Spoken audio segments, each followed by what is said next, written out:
Explain کر دینا۔ اچھا، بھابھی جان، جب رقیہ بھابھی یاد آتی ہیں تو میرا سر خود بخود جذبہ احترام سے جھک جاتا ہے اور ایسا محسوس ہوتا ہے کہ جیسے ان کی ذات سراپا روشنی ہے، ان کی یاد کے ساتھ ساتھ جاتی ہے جو کلیسا کی اونچی قربان گاہ پر جلتی اور پگھلتی رہتی ہے۔ اور جب پادری عبادت ختم کر کے قربان گاہ سے اتر جاتا ہے تو بھی وہ خاموش زبان سے خداوند یسوع کا پیغام سناتی رہتی ہے، جو دوسروں کا گناہ بخشوانے کے لیے صلیب پر چڑھایا گیا، مگر وہ جو اب تک زندہ ہے اور قیامت تک زندہ رہے گا اور سب کو نجات دلائے گا۔ رقیہ بھابھی کی ذات مجھے ایسی ہی شمع معلوم ہوتی ہے جو جلتی اور پگھلتی رہتی ہے لیکن روشنی پھیلاتی اور کچھ کہے بغیر بھی ہر وقت ایک پیغام سناتی رہتی ہے، ایسا پیغام جو امر ہے۔ بھابھی نے صبح سویرے آواز دی، خیر تو ہے شہزادے، گھوڑے بیچ کر سوئے ہو، چائے ٹھنڈی ہو رہی ہے۔ بھابھی کی آواز سن کر میں اٹھ بیٹھا اور وہ مسکرا دیں اور بولیں، بھائی بات یہ ہے کہ ٹھنڈی چائے مجھ سے پی نہیں جاتی اور بچوں کو اسکول بھیجنا بھی ہے۔ بھابھی یہی تو مصیبت ہے آپ کے ساتھ۔ صبح ہوئی اور اٹھا کر بٹھا دیا، ہم لوگوں کو بھی آپ طالب علم سمجھتی ہیں۔ بھابھی بولیں، تو آج تم کون بوڑھے ہو چکے ہو، بھائی اٹھو جلدی کرو۔ بھابھی نے ہاتھ پکڑا اور بستر سے کھینچ لیا، میں زمین پر کھڑا ہو گیا، وہ ہنسنے لگی۔ میں بولا، شکر ہے میں آپ کا اسٹوڈنٹ نہیں ہوا۔ باتیں نہ بناؤ، چائے ٹھنڈی ہو رہی ہے، بچے بیٹھے ہیں، لیکن مجھے نیند آ رہی ہے بھابھی، رات بھر نہیں سو سکا ہوں۔ میں نے احتجاج کرتے ہوئے کہا، چائے کے بعد دوسری قسط سو لینا۔ قسط کا لفظ سن کر میں ہنس پڑا اور وہ بولی، شاعر ہو کر داد نہیں دیتے، کیا لفظ میں نے استعمال کیا ہے؟ اگر نوابان اودھ باقی ہوتے تو اس ایک لفظ کے استعمال پر ایک جاگیر تو ضرور بخش دیتے۔ چلو بھائی تم ذرا جلدی کرو، اتنا ہی صحیح۔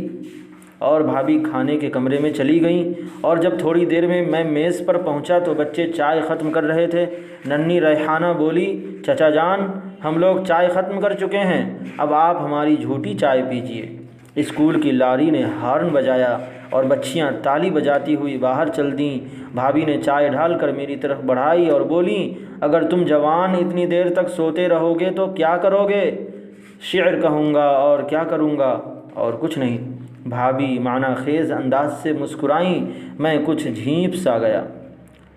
بھابھی کی مسکراہٹ بہت دور تک اشارے کر رہی تھی، پھر وہ آہستہ سے بولیں، تمہارے بھائی جان ٹھیک 4 بجے اٹھ بیٹھتے تھے اور چائے پی کر کام شروع کر دیتے تھے۔